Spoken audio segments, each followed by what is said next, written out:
introduced with it, I didn't quite understand it at first, but when I picked my steps and I started going through this, I started to really connect. It really is its own journey, and it's a great journey too. It's like a whole new way, innovative way of introducing new students to exactly what they should expect in this program, which is just a ton of creativity, but in multimedia, which some people like separate those two. I feel like technology, creativity, but here you get to see it all in action and be very much a part of it. And yeah, it's pretty awesome. It's hard to look at a sheet of paper with all the different degrees and pick one out. It's really easy to go through the hero's journey interactively and then visualize what you're going to be doing and seeing all the objects you can interact with in real life. And on top of that, when you're in a room with a counselor in real life versus Second Life, it's harder to understand what it really entails, especially when you feel pressured to pick one right away when you're with that counselor.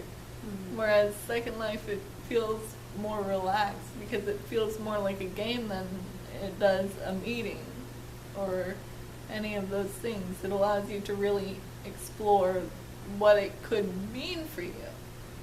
It can do things like have job fairs just in that other virtual world. Yeah, you can't use the monster outfit. No portfolio. You are your portfolio. In the virtual world, you can just have your entire resume floating above your head if you want. You're good. So long as you make it a texture and put a brim above your head. You can just make your outfit out of it, you know? That'll be the your entire outfit is just what your name is, your skills, your skill sets, your prior jobs, your references on your socks. You can do it. You can do anything, yeah.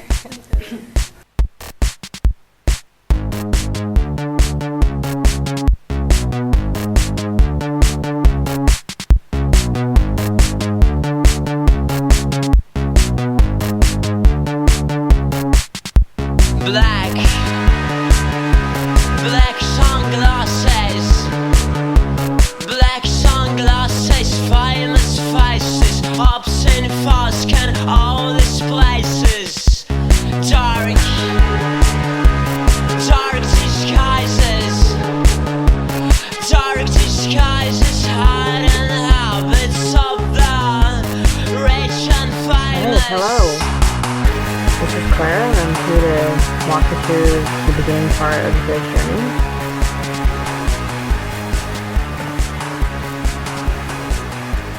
So his journey was made in Second Life, and its point was made so that students could go through and interact with a 3D environment and learn more about the college and its programs there. This whole project is by students, and each year and each quarter, students add onto the project. Throughout this journey, you're going to come across a lot of symbolism. That's a big part of it. A lot of it is supposed to share a lot of wisdom and recommendation to students, and there's a lot of different animals, and each animal has a different symbolistic meaning, and all of the objects have a symbolism as well. There's infographics, which are like these poster boards all over the map. You kind of just follow along, and these are your buddies. They'll explain what that area is about. So the first step of the hero's journey is the ordinary world, and here you can see it actually tells you more about it.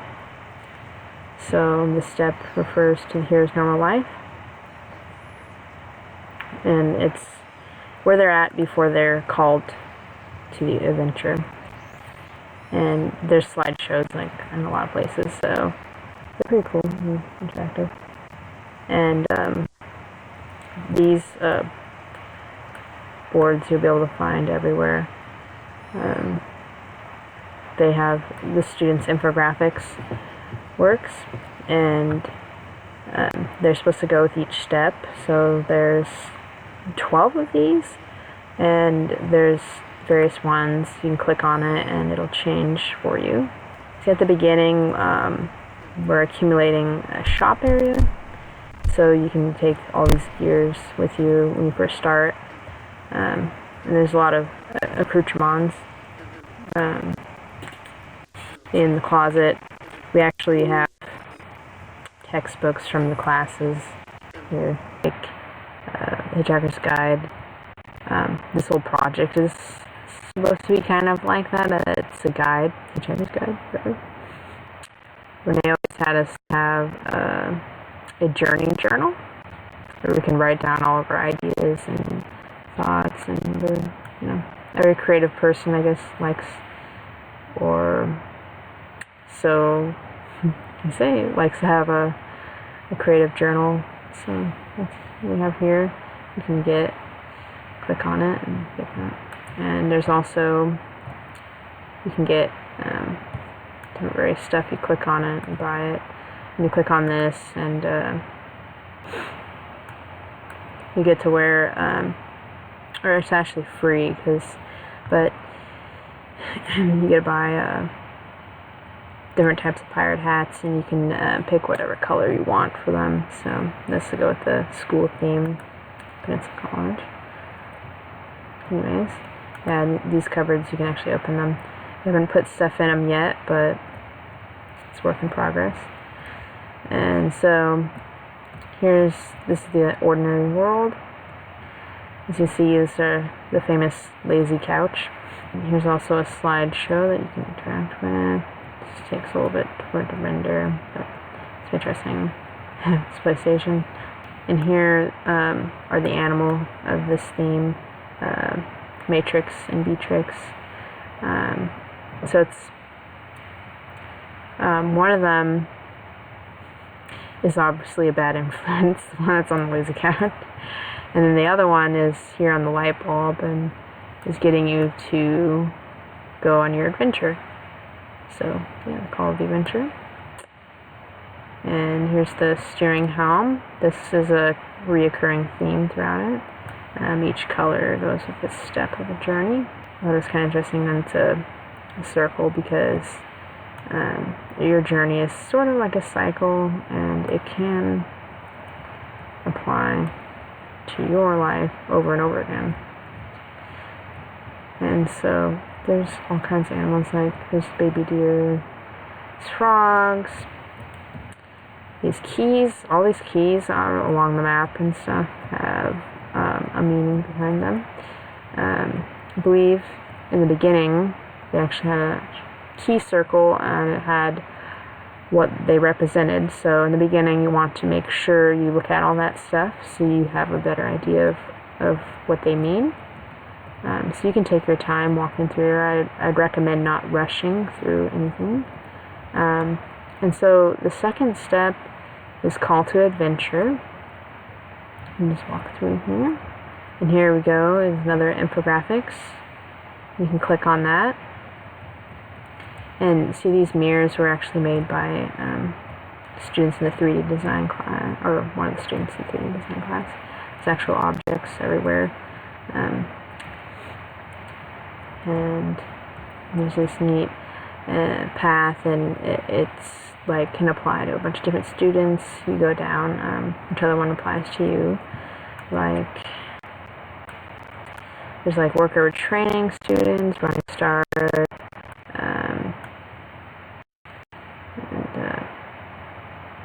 life learning and experienced students, traditional students, etc. So, and then these deer also symbolize those different types of students. We go in here to step 3, and refusal to call. Anyways, and there's also these treasure chests throughout the map. You click on them, and you actually will get goodies from that. And there's different objects that you can collect for free from interacting with this place. And so you just want to look out for all the different kind of objects on here. This is kind of like an I Spy. See if you can find all the different animals. And you can just like make sure to look at these signs because it'll tell you more about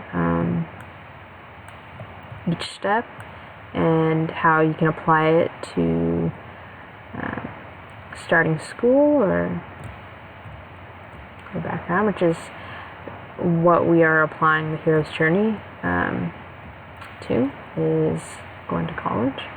So we kind of structured it after that. So you can go and explore it and see how we did that.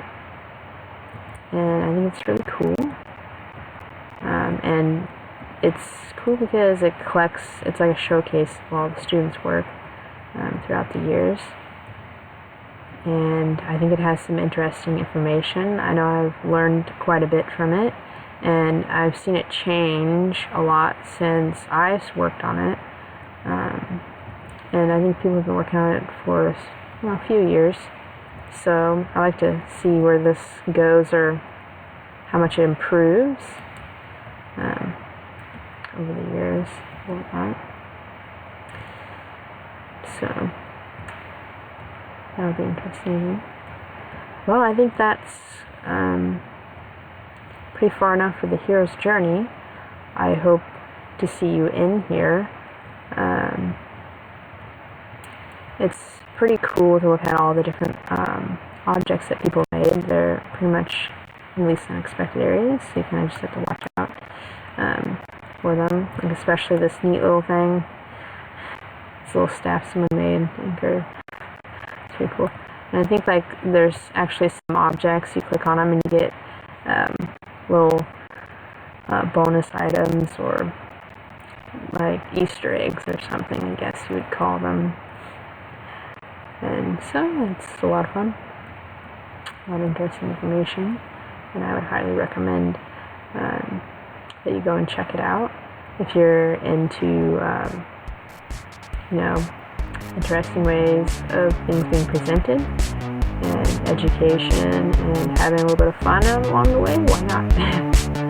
It's cool. Well, log it off. Black sunglasses, famous faces, obscene thoughts can all these places.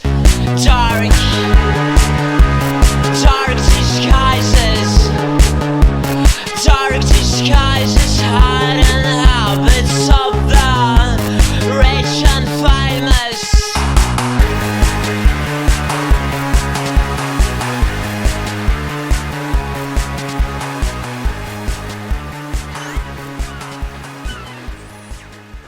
I'm excited that I get to create and build things and add to, because you can see what everyone else has added to it over the years. And we're just another round of like creative people coming through and adding more. And yeah, it's really awesome. It's just like quarters worth of everyone's creativity and ideas, and I like being part of it and building my friendship bracelets, which is totally gender neutral, like just a plain cuff, and yeah, that's just a little present for coming and looking at all my information in my beautiful little area in my second life. I feel not only like I have ownership, but like more freedom in Second Life with things, and it allows me to interact more with my classmates, because in any other class I feel like I'm blending into the background, whereas in Second Life, in this virtual world, I'm able to really be me and do silly, crazy things, like make my avatar an egg. I was about to say, you're an egg! to make people laugh, to make people happy, and because of that, I've really been able to come out of my shell more than I would have otherwise, and it And I'm No. No pun intended. Maybe the pun was intended, and I was hoping. yeah. And I was hoping. Well, pun's intended now. But yeah, it really allowed me to really interact more with others, and I've been known basically all of my life as the one that the kind of wallflower, the person that kind of sits in the back of class and doesn't interact much, because that's how I've always been and how I really felt. And with Second Life, I was able to really start to be out there more and interact more. And dance. Dance and make people laugh and actually be more social. Which I think in turn also makes you more social in real life, because we see your egg and we see your personality represented in Second Life, and therefore we are closer in real life as well. Yeah, and that kind of breaks down that wall that is there in real life for me, because once you get to know who I am through Second Life and how silly I can be, and you guys seem to be happy with that, it allowed me to kind of reach out more and really interact with you, because I don't feel like there's that wall there anymore. Angie, because you're new to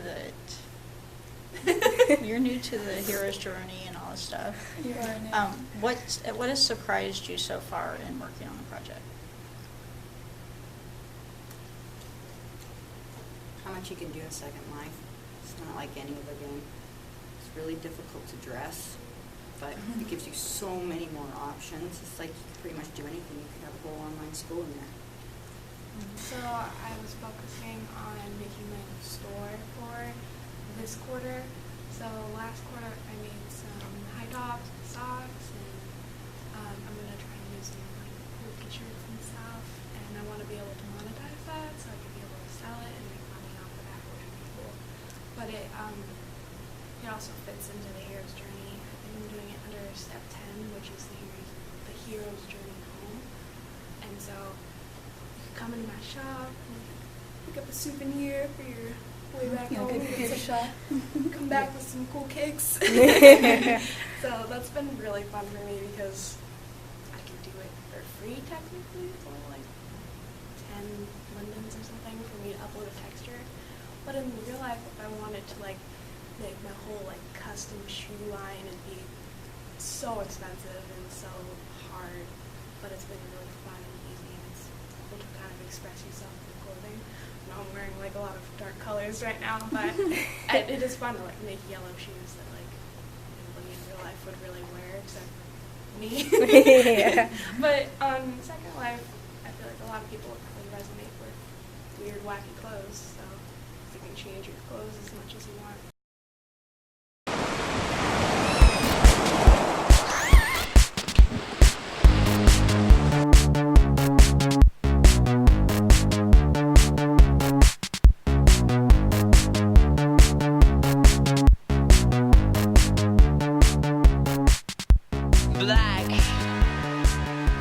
Black sunglasses.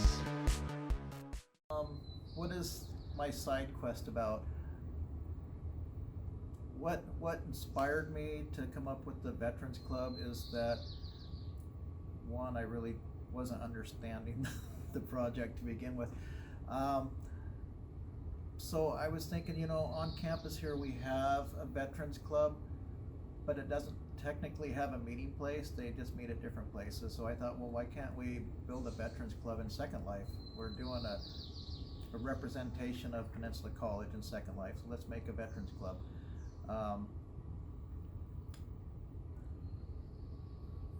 Different veterans social meeting places are important to me as a veteran.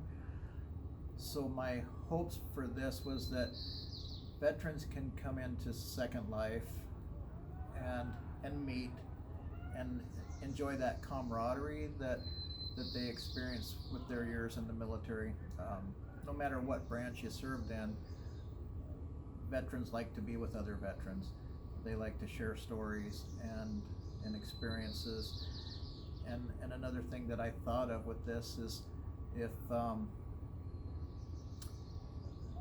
veterans are suffering from PTSD and they want to talk, they might be more willing to talk when they're creating an avatar image of themselves and having a username that's not them, because veterans are taught from early on that we're men, we're soldiers, women, we're tough.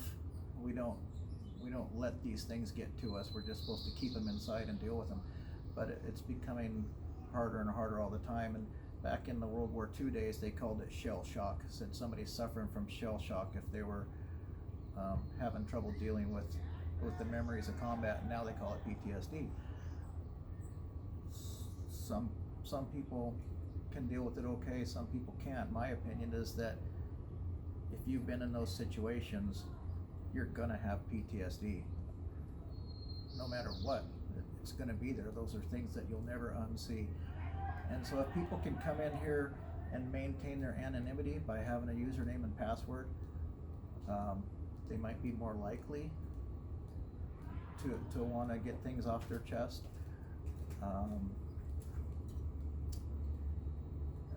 That's a hope of mine, a dream of mine.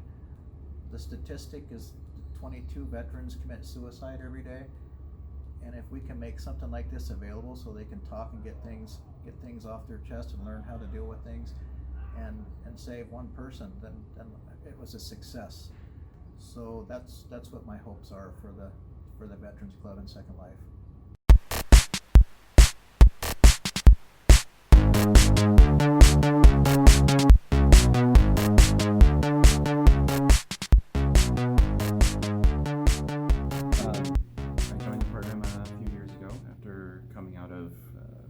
Several jobs that were low-paying jobs, but computer jobs. I realized that I would like a degree to go along with it, and that my learning had not reached its fulfillment yet.